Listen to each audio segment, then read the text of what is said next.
Bizda bugun dam olish kuni bo'lgani uchun maza qilib oilaviy dam oldik. Xo'jayinim 2 kun safarda bo'ldilar. O'z babodam yo'ldagi odam charchiydi.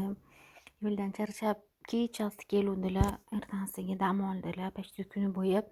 Keyin ko'chada ishlar bor ekan. Biz xo'jayinimga ergashib Muhammad Solih bilan chiqib oldik. O'g'limni kiyintirib qo'yganman. Qaranglar, boplab do'ppichalar kiydirib, jiletkalar kiydirib qo'ydim. Havo issiq ekan, men bilmabman.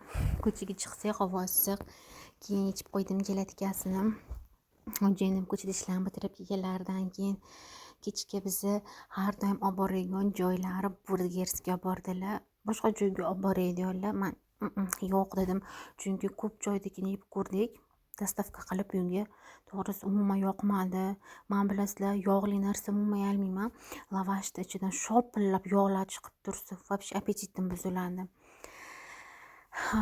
Burgersga shu kuni borsak, umuman hech kim yo'q-da. Ishonasizlarmi? Tepaga ham chiqdik, tepada ham hech kim yo'q, pastda ham pustoy. Balki imенно shuna paytga to'g'ri kelgandir. Men o'zimga pitsa aytdim. Ishonasizlarmi, pizzani rosa sog'ingan ekanman. Ancha bo'ldi yemaganimga. Maza qilib yeb oldim. Alhamdulillah, yetkazganiga shukur. Keyin Muhammad Solihda tepaga o'yingohiga olib chiqdim.